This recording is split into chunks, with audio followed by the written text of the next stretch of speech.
la voz experta de la asociación. En Radio Amedla ya tienes la solución. Hola, ¿qué tal? Bienvenidos a Radio Amedla, queridos Amedlers. Hoy vamos a hacer un análisis a fondo de un tema que de verdad es fascinante y sumamente humano. Nos vamos a meter de lleno en el webinar Odontología Forense en la Identificación Humana, que fue impartido por el doctor Arturo Zamora Alvarado. Y bueno, antes de empezar, les recuerdo que pueden ver nuestros webinars mensuales totalmente en vivo. Solo tienen que entrar a www.twitch.tv/Amedla. Síganos ahí en el canal para que no se pierdan ninguno. Y si se perdieron los anteriores, no hay problema. Todos están en nuestro canal de YouTube, que es www.youtube.com/Amedla_oficial. Estamos trabajando para subtitularlos y doblarlos al inglés, así que ahí vamos. Y es un tema importantísimo el de hoy, porque vamos a ver que esta disciplina va mucho, pero mucho más allá de lo que vemos en las series de televisión. Toca temas de crisis humanitarias, de responsabilidad social y sobre todo del poder que tiene la información guardada en cualquier consultorio dental. Exacto. Justo por ahí quería empezar, porque creo que todos tenemos esa imagen en la cabeza, ¿no? Las luces de la policía, la carpa, el especialista viendo una mandíbula. La escena del crimen, claro. Pero lo que plantea el doctor Zamora es que eso es solo una esquinita de un universo mucho más grande. Totalmente. En esencia, ser odontólogo forense es, digamos, ser un detective. Pero en lugar de huellas dactilares, lo que lee son las historias que cuentan los dientes. Y esas historias no son solo sobre quién era una persona cuando murió. También hablan de cómo vivió, si fue víctima de violencia o incluso si un colega cometió mala praxis. O sea, es aplicar el conocimiento dental para la justicia, en un sentido muy, muy amplio. Justo. Y se divide, como bien dices, en dos grandes ramas. No todo es trabajar con cadáveres. Eso me sorprendió, que la parte más grande no es esa. Para nada. De hecho, la rama con más volumen es la que tiene que ver con los vivos. El componente legal. Esto va desde las típicas demandas por un maltratamiento hasta algo más sutil, como cuantificar el daño de una lesión. Si alguien, por ejemplo, recibe un golpe en la boca en un choque, un odontólogo forense determina el daño para un caso legal. Pero hay un punto que el doctor Zamora resalta y que es crucial. ¿La atención a víctimas? Sí. Y es más profundo de lo que suena. No es solo una obligación legal, es un cambio de chip. El odontólogo deja de ser solo alguien que tapa caries y se convierte en un guardián, en una primera línea de defensa del bienestar del paciente. El ejemplo que dio fue potentísimo. El del niño, sí. Si un dentista atiende a un niño con un patrón de caries muy severo, de descuido extremo, la ley lo obliga a reportarlo. Se considera maltrato por omisión. Wow. Eso cambia por completo la idea del dentista de la colonia, ¿no? De repente su consultorio no es solo para tratar dientes. Es un puesto de observación para proteger a los más vulnerables. Exactamente. Y luego, claro, está la otra rama, el componente forense o cadavérico. Ahí sí, ahí entra el análisis de marcas de mordedura y pues el núcleo de nuestra conversación, la identificación humana. Y aquí es donde el tema se estrella con una realidad brutal. La emergencia nacional forense en México. Las cifras que se citan en el material de un artículo de Forbes de 2020 son difíciles de procesar. Son durísimas. Más de 40,000 personas desaparecidas. Y casi 38,000 cuerpos sin identificar en ese momento. Es muy fácil perderse en números tan grandes. Sí, se vuelve abstracto. Por eso la analogía que usa el doctor Zamora es tan efectiva. Te ancla en una emoción que cualquiera puede entender. Describe ese segundo de pánico absoluto, ese vuelco en el estómago, cuando pierdes de vista a tu hijo en un supermercado. Uf, sí. Ahora imagina estirar ese segundo a 5, 10, 15 años. Esa es la angustia que este trabajo intenta resolver. Y la crisis es de tal magnitud que se describe como una tragedia de origen humanitario.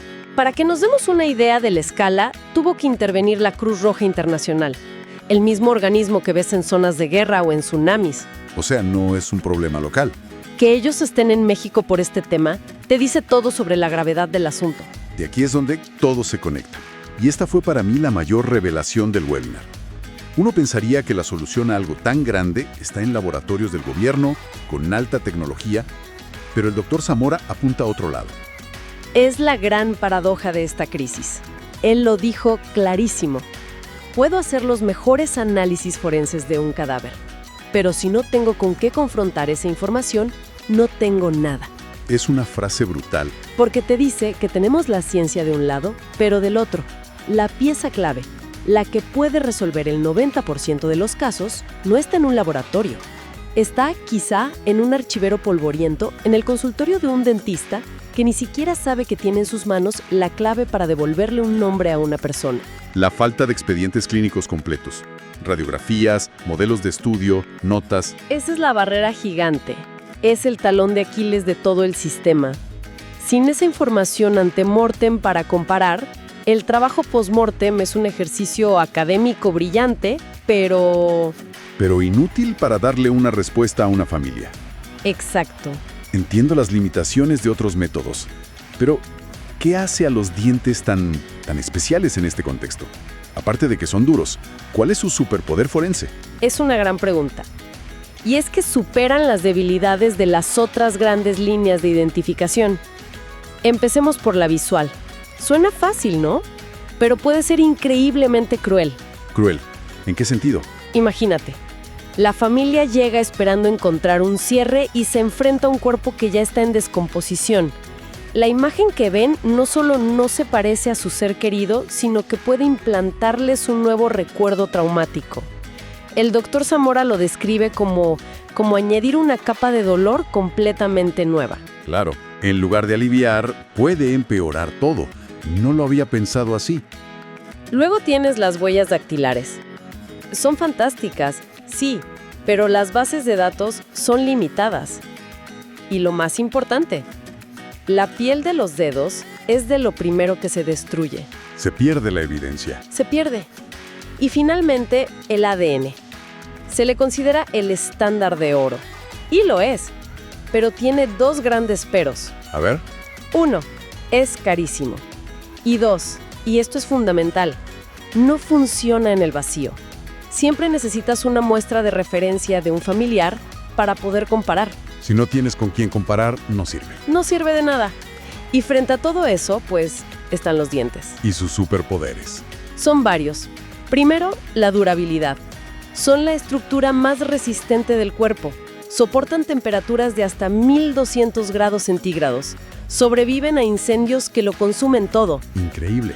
Segundo, la unicidad. No existen dos dentaduras iguales en el mundo. La combinación de la forma, la posición, más las restauraciones, caries, ausencias, crea un mapa único, casi como una huella dactilar de la boca. ¿Y las restauraciones? Las amalgamas, las coronoveas, son como un registro permanente. Exacto. Son como etiquetas de identificación que un dentista le pone a una persona sin saberlo y que duran décadas después de la muerte. Un detalle como un diente extra en el paladar o una rotación que el paciente odiaba. Puede ser la clave inequívoca.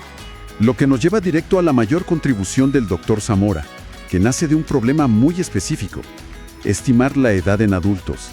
Esto parece ser un desafío enorme. El más grande, sin duda. En niños es más fácil porque el desarrollo dental sigue un patrón, ¿sabes? Pero en adultos, una vez que ya está formada la dentadura, los cambios son mucho más sutiles. Y aquí la historia se pone muy, muy interesante. Espera, ¿me estás diciendo que por años se usó en México una técnica calibrada para población francesa? Eso suena casi negligente. Pues así fue. Se usaba la técnica de la Mendim. Es buena, pero fue desarrollada para una población europea. Al aplicarla a la población mexicana, por diferencias genéticas, de dieta, el margen de error se disparaba. ¿De cuánto hablamos? De 15 o hasta 20 años de error. Imagina buscar a una persona de 35 años y que el reporte te dé un rango de edad entre 25 y 45. Es un universo de búsqueda. Inútil. Prácticamente inútil. Y ahí es donde entra la técnica de Zamora, que es brillante por lo simple de sus fundamentos. Se enfocó en dos procesos naturales, inevitables, que le pasan a los dientes con el tiempo. Son como dos relojes biológicos. A ver, explícame esos dos relojes. El primero es la transparencia de la raíz.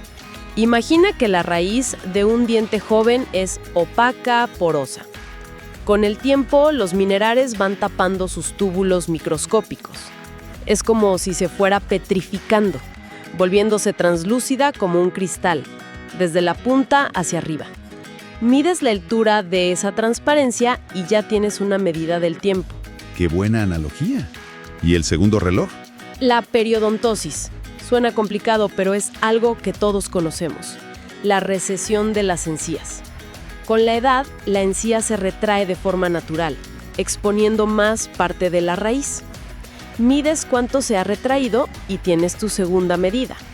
La técnica combina matemáticamente esas dos mediciones para estimar la edad. Pero lo revolucionario, la clave de todo, es que la validó con una muestra de población mexicana. Y eso lo cambia todo. Al calibrar la herramienta para la gente en la que la vas a usar, el margen de error se desplomó. Pasó de esos 15 o 20 años a un promedio de solo 3.7 años. Es un salto cuántico en precisión. Hay un caso de validación en el material que es demoledor, el de un cuerpo carbonizado. Sí, un caso real. La edad biológica de la persona era 50 años. La técnica anterior, la del Lamendin, estimó 56, un error de 6 años. La técnica de Zamora arrojó 48 años, un error de solo 2. Esa precisión es la diferencia entre la noche y el día. Es la diferencia entre buscar una aguja en un pajar y buscarla en un costurero. Le da a los investigadores una esperanza real. Hay otra historia en el material que me dejó helado. Es sobre un puente dental. Algo tan mundano, pero que se convirtió en la voz de un muerto. Es la demostración perfecta de la sinergia entre el forense y el dentista privado. Encuentran unos restos y entre ellos un puente dental. Contactan a varios dentistas de la zona y una de ellas, al verlo, cree reconocer su trabajo. Pero creer no es suficiente. Necesita certeza absoluta. Exacto. Entonces revisa sus archivos y encuentra el expediente del paciente al que le hizo ese puente. Y en sus notas había un detalle increíble. El paciente había tenido una fractura de mandíbula años atrás que no soldó perfecto, dejando un pequeño escalón en el hueso. Ella recordaba que para que el puente le ajustara bien, tuvo que hacerle una muesca, un rebaje personalizado con su fresa. Esa muesca, ese detalle que solo ella y el paciente conocían y que estaba en su expediente, se convirtió en la prueba irrefutable. Fue su firma. Es increíble. Una pequeña nota en un expediente, un ajuste de una fracción de milímetro, es lo que finalmente trae una respuesta. Te hace pensar en cuántas respuestas así estarán guardadas en archivos por todo el país, esperando. Exactamente. Esperando a que alguien pregunte. Y para ir cerrando, hay una reflexión muy personal que compartió el Dr. Zamora sobre su trayectoria. Habló de la paradoja de recibir un enorme reconocimiento internacional por su técnica, mucho antes que en su propio país. Sí, usó esa analogía tan dura y tan mexicana de las jaivas en una cubeta, que cuando una intenta salir, las demás la jalan hacia abajo para que no lo logre. Es una crítica a la falta de apoyo, a la competencia a veces destructiva que existe. Y esto me lleva a la idea final que queremos dejar para la reflexión. El Dr. Zamora no patentó su técnica para hacerse rico. La registró, claro, para proteger su autoría, pero la ofreció gratuitamente. La publicó para que cualquiera pudiera usarla. Su objetivo era que se convirtiera en una herramienta para ayudar. Lo cual nos deja con una pregunta provocadora, que va más allá de la odontología. En campos como este, donde la ciencia puede aliviar un dolor humano tan profundo, ¿cuál debería ser el balance? ¿Dónde trazamos la línea entre la competencia profesional, el reconocimiento y la colaboración desinteresada por un bien mayor? La decisión del Dr. Zamora de compartir su conocimiento libremente es una invitación a pensar sobre el propósito último de la ciencia. Una reflexión muy poderosa. Y con eso llegamos al final de nuestro análisis. Muchísimas gracias, Amedlers, por habernos escuchado. Los invitamos a seguirnos en todas nuestras redes sociales, a que compartan nuestro contenido con sus conocidos y a que no olviden registrarse en nuestros próximos webinars gratuitos. También les hacemos una invitación a afiliarse y apoyar a la asociación a través de ko-fi.com/Amedla/shop. Y recuerden, un dato muy importante.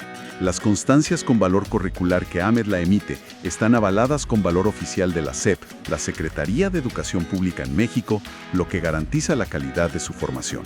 Nos escuchamos en la próxima.